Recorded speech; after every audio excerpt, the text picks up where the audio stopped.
రంగారెడ్డి జిల్లా చేవెళ్ల గ్రామంలోని స్వామి వివేకానంద జన్మదినాన్ని పురస్కరించుకొని స్వామి వివేకానంద విగ్రహాన్ని తెలంగాణ శాసనసభ స్పీకర్ గడ్డం ప్రసాద్ కుమార్ ఆవిష్కరించారు।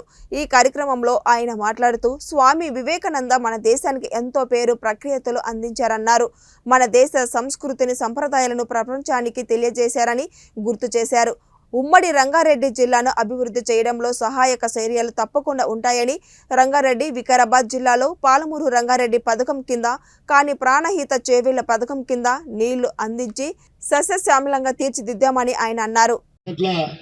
ఎంతో ఉన్నతమైన సేవలు అందించినటువంటి నాయకుడు వివేకానంద గారు, మరి ఆయన గురించి ఎంత మాట్లాడినా కూడా తక్కువనే।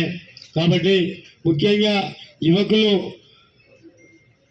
యువకులు ఆయన సంకల్పం ఒకటే, భారతదేశంలో యువకులందరూ కూడా ఉక్కు నరాలతోని ఇనుప కండరాలతోని ఉండాలనే కోరికతోని మరి ఇలా యువకులంతా తప్పుతో బట్టి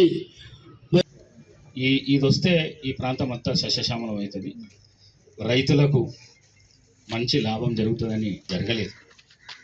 కానీ నేను ఒక మాట ఈ సభాముఖంగా ఇస్తున్నా ఏంటంటే, తప్పకుండా ఈ ప్రాణహిత చేవెళ్ళ ఏదైతున్నదో దాని పేరు డాక్టర్ బిఆర్ అంబేద్కర్ సుజల స్రవంతి ప్రాణహిత చేవెళ్ళ దాని పేరు। దాన్ని తీసుకొని తప్పకుండా ఈ ప్రాంతానికి తీసుకొని వస్తా, రైతులను అందరిని ఆదుకుంటానని చెప్పేసి। అదేవిధంగా పాలమూరు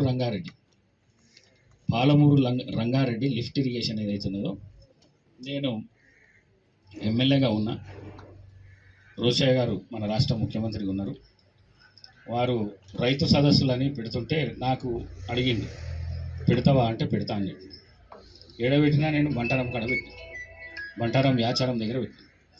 ఆయన హెలికాప్టర్లో వస్తూ హెలికాప్టర్ దిగంగానే ఒక మాట అన్నాడు, హైదరాబాద్కి ఇంత దగ్గర ఉన్నది ఎడారిలాగా కనబడుతున్నది నాకు హెలికాప్టర్లోకి వెళ్ళంటే నేను ఒక్కటే మాట చెప్పిన, దాని గురించే ఒక స్కీమ్ని ముంగలు తెస్తున్నా సార్, అది అనౌన్స్ చేయాలి నువ్వు అని చెప్పి। పార్లమెంట్ మెంబర్లు వాళ్ళు తీసుకురావాల్సిన పరిస్థితి ఉండే, కానీ వాళ్ళు దాని మీద దృష్టి సార్ పెట్టిండే కొంతవరకు, ఈసారి అయితే పెడతలేదు। ఈసారికి కూడా నా రిక్వెస్ట్ ఒకటే, మనం చాలా పేదోళ్ళము, భూముల ధరలు పెరిగిండొచ్చు, కొద్దిగా డబ్బు వచ్చిండొచ్చు, కానీ ఈ ఎంప్లాయ్మెంట్ అనేది చాలా ముఖ్యం మనకు। తప్పకుండా ఈ ప్రాంతంలో ఇండస్ట్రీస్ తీసుకోవడానికి ఇప్పటికే రాకంచర్ల దగ్గర ఐఐసి నుంచి చాలా ప్లాట్లు ఇదైనాయి।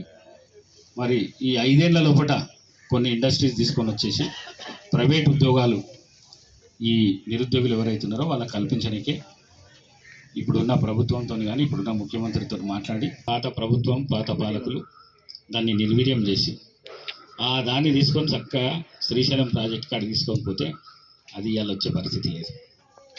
ఇప్పుడున్న ఎంపీ గారికి కూడా తెలుసు, కానీ ఇంత డీటెయిల్గా తెలియదు। ఇన్వాల్వ్ అయిపోయి వాళ్ళు స్ఫూర్తిదాయకంగా ఎన్ని చెప్పినా కూడా మనం నామమాత్రాన్ని ఇక్కడికి వచ్చి వినడం పోవడం కంటే ఎక్కువ దాన్ని ఎట్లా ఆచరించాలనే ఆలోచన వస్తే నిజంగా మన భారతదేశం, మన హిందూ సంస్కృతి, మన సాంప్రదాయాలు ముందు కొనసాగించవచ్చు। నా రిక్వెస్ట్ ఏంటంటే అట్లీస్ట్ యువత, ఇక్కడ ఎవరు లేదు చూడండి, యువతకు ఆదర్శనీయుడు ఆదర్శప్రాయుడు వివేకానంద గారు అంటాం, కానీ ఇక్కడికి వచ్చిందంతా పెద్దోళ్ళు వచ్చారు। మన యువతకి ఎప్పుడైతే నిజంగా వాళ్ళు మేలు కొలగలుగుతారో ఆ మేలు కొలుపుగా వివేకానంద గారు చెప్పినవన్నీ మనం ఇంప్లిమెంట్ చేయగలుగుతాం। శైలజమ్మ కరెక్ట్ చెప్పింది, ఒక టీచర్ ఆమె స్వయాన టీచర్ కాబట్టి చక్కగా మాట్లాడుతూ నిజంగా మన ఉపాధ్యాయులు అందరూ ఇవన్నీ ఇంప్లిమెంట్ చేయగలిగితే ఎంతో చక్కగా ఉంటుంది మన యువతకు అని చెప్పడం చాలా